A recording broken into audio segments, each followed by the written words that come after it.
Arratsaldeon guztioi.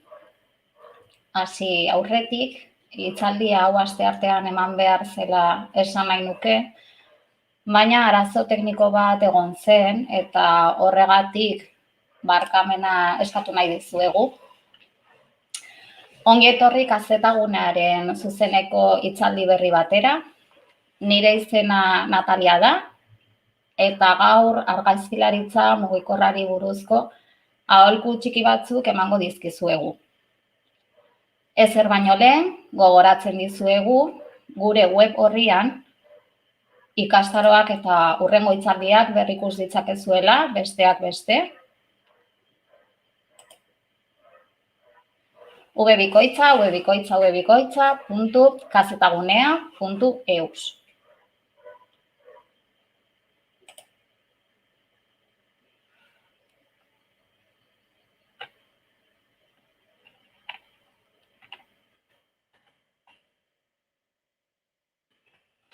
Beno, goazen gure kamera ezagutzea. Gaur egun beti aldean eramaten dugu kamera bat edo zein unetan oroigarriak hartu ahal izateko. Eta hitzaldi txiki honetan oinarrizko aholku batzuk ematen saiatuko gara. Argazki horiek ahalik eta hobekien gera daitezen. Lehenik eta behin gure tresna ezagutu behar dugu, horretarako zenbait kontzeptu argi izan behar ditugu.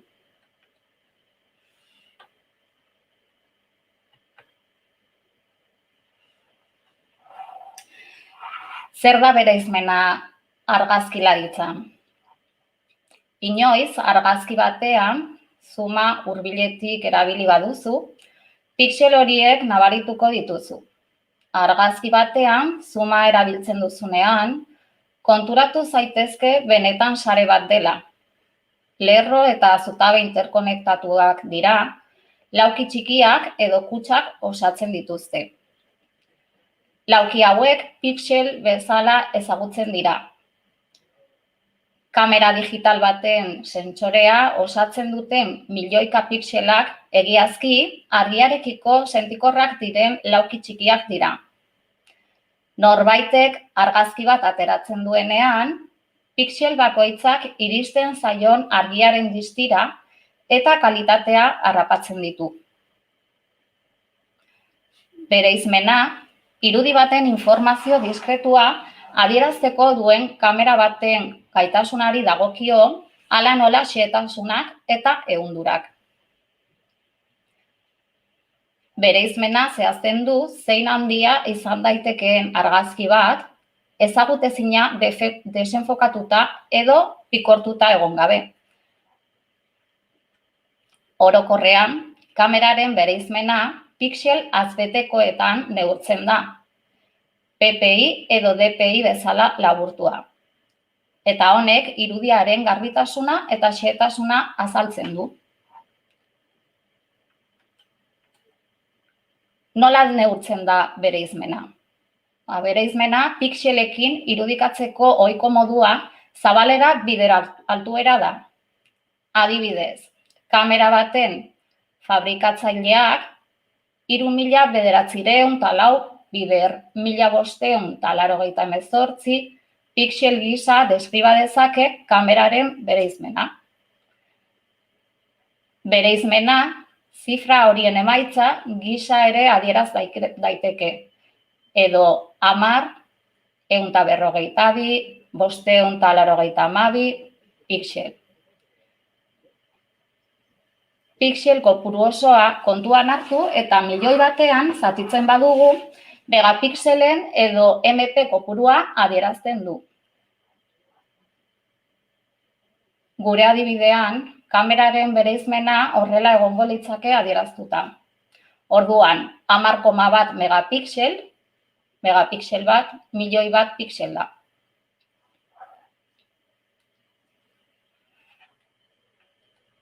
Inprimeketaren bereizmena versus pantailaren bereizmena.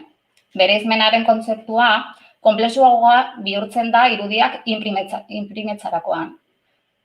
Orain pantalla edo irudibisorea ez dago blokeatuta bereizmen batean. Gaur egun, irudia edozein bereizmenarekin inprimatzeko aukera daukagu. Orduan, zein bereizmen aukeratu beharko zenuke irudiaren kalitaterik onena lortzeko? Inprimatze bereizmena, pantalla bereizmena baino askoz handiagoa izan ohi da. Horren arrazoia da, tinta puntu txikiak pantailako puntuak baino askoz hurbilago egon daitezkeela haien artean. Pantailan baino pixel gehiago sar daitezke paperean. Horregatik, ez zenuke inoiz haren irudia inprimatu behar pantailaren bereizmen berarekin. Hori egiten saiatzen bazara, nahi ez dituzun emaitzak ikusiko dituzu. Nola aukeratu kamera digital bat?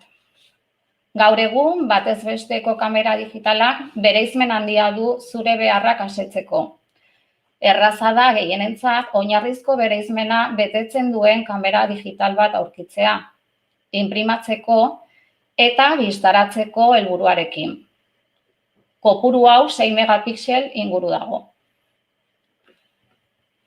12 megapixeleko bereizmena duten kamerak, gehiegizkoak izan litezke sare sozialeko guneetan soilik argitaratuko diren irudientzat, baina argazkiak inprimatu eta handitzeko asmoz egingo badituzu, orduan 12 megapixel izan litezke aukera egokia.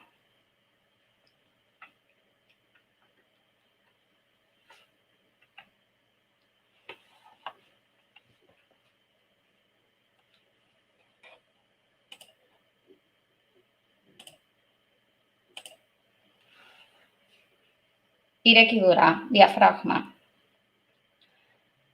Argazki kamera bat irekitzeak, F zenbakia ere deitua bere objektuaren argitasuna adierazten digu.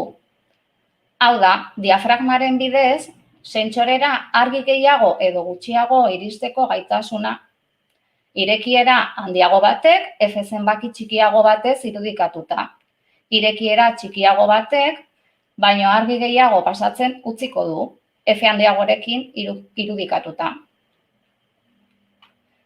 Sentsoreari argi gehiago edo gutxiago sartzeak zuzeneko ondorioak ditu. Argi gutxiko baldintzetan, zarata gutxiago duten irudiak eta tiro abiadura handiagoa izateko. Hori horrela da, obturazio eta sentikortasun abiadura txikiagoak aukeratu ahal izango ditugulako, hurrenez hurren. Baina irekiera ere zuzenean lotuta dago eremu sakonerarekin.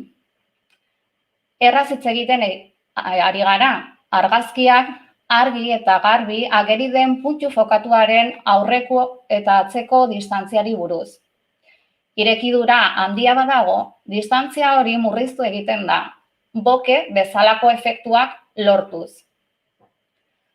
Aitzitik, objektiboaren irekiera txikia bada, F handia, elementu garbi gehiago eduki ahal izango ditugu hartu nahi dugun irudian. Horregatik, hain zuzen ere, garbitasuna irekierarekin lotuta dago, eta beraz, oro har, objektiboak garbiago erakusten dute diafragma. F8 eta F11 artean egon ohi dena. Diafragma ixtean, aberrazio kromatikoak eta distortzioak saihesten ditugu, eta teorian, garbiagoak lortu beharko genuke, baina difrakzioa handitu egiten da, eta beraz, garbitasuna galtzen dugu.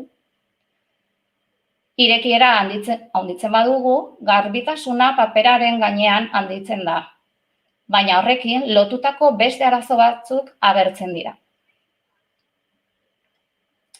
Smartphoneen ezaugarri fotografikoen irekieraren rolera mugatzen bagara, esan dezakegu hasteko smartphonearen kameran irekiera handiagoa izatea, F zenbaki txikiagoa, albiste ona dela.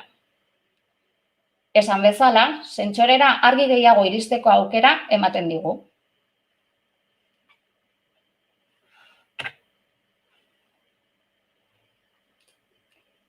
Sentsoreak. Irudi sentsorea kamera elektroniko baten elementua da. Bideokoa zein argazki estatikokoa eta irudia osatzen duen informazioa detektatzen eta harrapatzen du.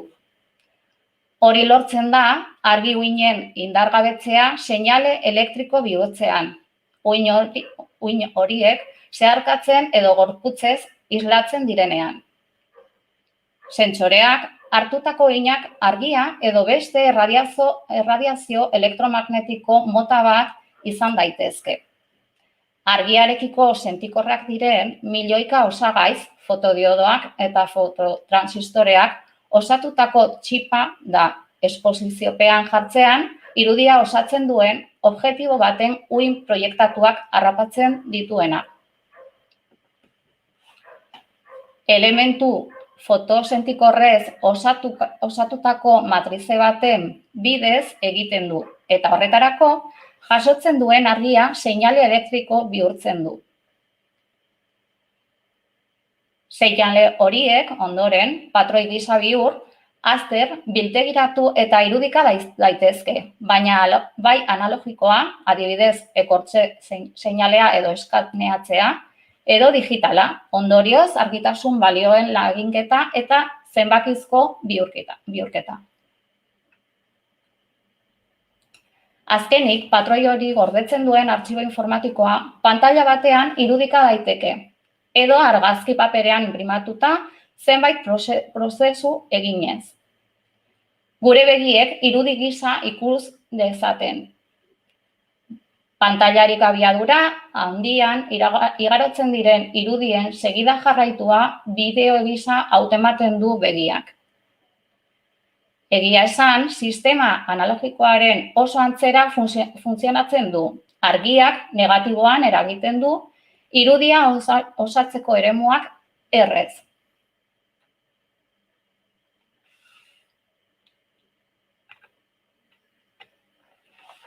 Zer da egonkortzaile optikoa? Irudi egonkortzailea edo vibrazioak murrizteko sistema, irudi bat atzitzean vibrazioak murrizteaz arduratzen den gailua da.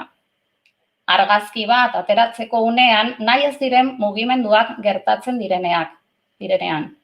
Bi motatakoak izan daitezke.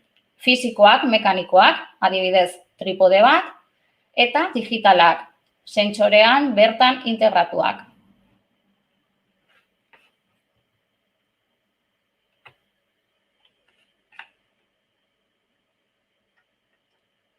Zer da irudien prozesamendu digitala? Irudien aurre prozesamenduaren barruan sartzen diren tekniken multzoa da. Teknika horien funtsezko helburua da jatorrizko irudi batetik abiatuta, beste azken irudi bat lortzea eta horren emaitza egokiagoa izatea aplikazio espezifiko baterako, haren zenbait ezaugarri hobetuz, eta haren gainean prozesatze eragiketak ahal izateko. Iragazkiak aplikatuz lortu nahi diren helburu nagusiak honako hauek dira. Irudia leuntzea, inguruko pixelen arteko intentsitate aldaketen kopurua murriztea, zarata ezabatzea, auzokideen intentsitate maila oso desberdina duten pixelak kentzea, horien jatorria irudia eskuratzeko naiz transmititzeko prozesuan egon daitekelako. Irudi batean dauden ertzak nabarmentzea, ertzak detektatzea, intentsitate funtzioa bat-batean aldatzen den pixelak detektatzea. Beraz, irudi digital baten pixelei aplikatzen zaizkien eragiketatzat hartzen dira iragazkiak, irudi hori optimizatzeko informazio jakin bat nabarmentzeko edo irudi horretan efektu berezi bat lortzeko.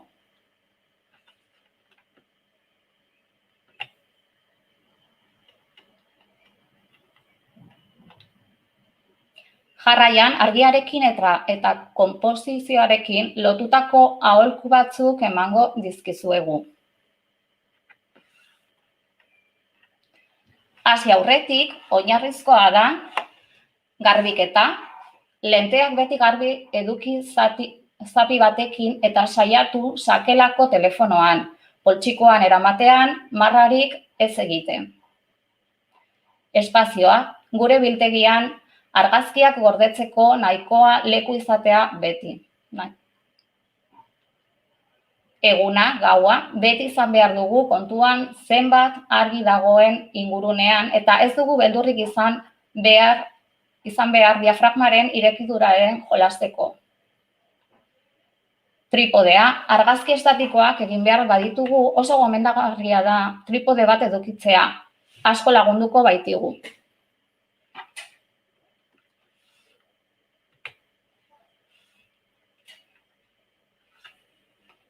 Argiari dagokionez, barrualdean hurbildu leiho batera eta piztu dauden argi guztiak.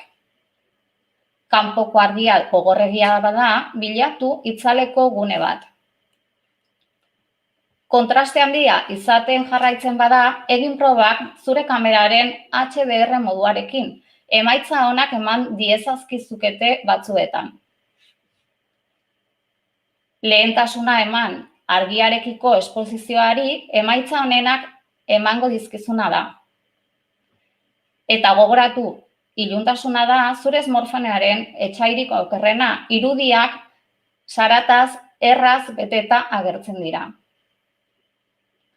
Telefono mugikorren flash argia oso gogorra da eta gutxitan emango dizu emaitza honik.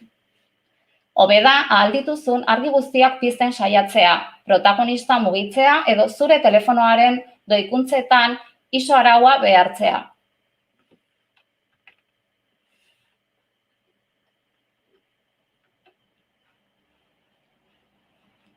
Konposizioari dagokionez, zaindu ondoa, gogoratu smartphoneetan oro har eremu sakonera oso handia dela eta horrek esan nahi du ia beti dena irudian fokatuta aterako dela.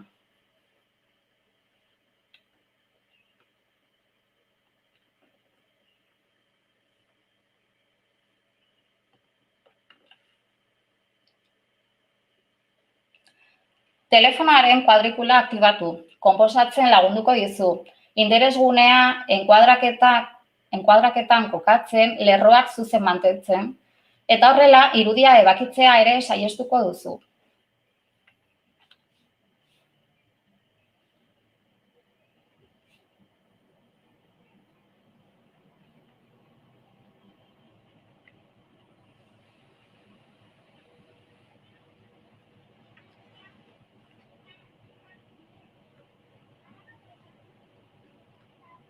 Mugikorraren kameran aurrez instalatuta datorren aplikazioari esker zenbait jostun egin ahal izango dituzu. Hala nola, fokuratze puntua aukeratu eta distira doitu. Baina ziurrenik ez zaitu utziko esposizioa erabat eta eskuz kontrolatzen. Horretarako, App Storetik edo Google Playtik aplikazioren bat deskargatu beharko duzu.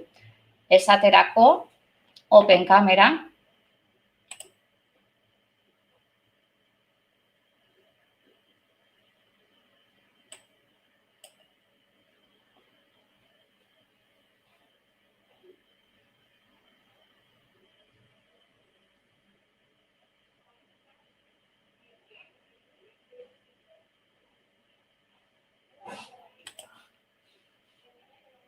Kamera manual,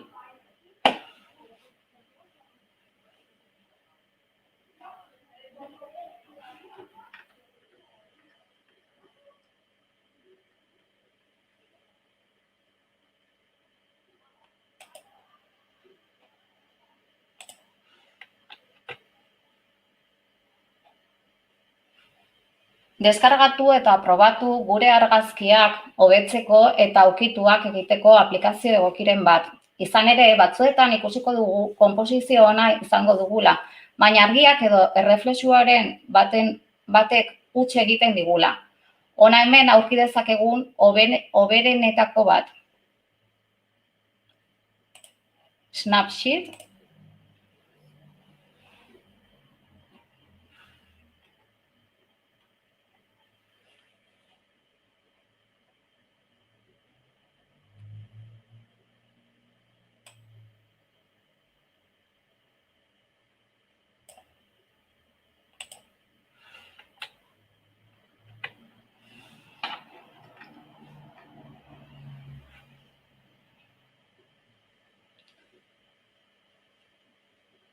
Labur esan da, ez da beharrezkoa merkatuko kamerarik onena argazki onak ateratzeko. Ezinbestekoa da gure kamera ezagutzea eta harekin esperimentatzea. Kamerarik onenarekin pentsatu gabe, tiro egitea baino emaitza hobeak lortzen dituzte ikuspegi onak eta lan pixka batek. Ez da beharrezkoa argazki onak ateratzeko materiala izatea, baina tripodea beti gomendagarria da.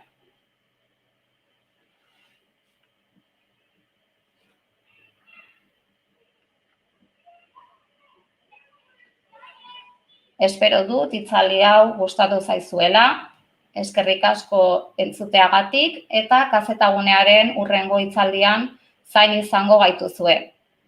Agur!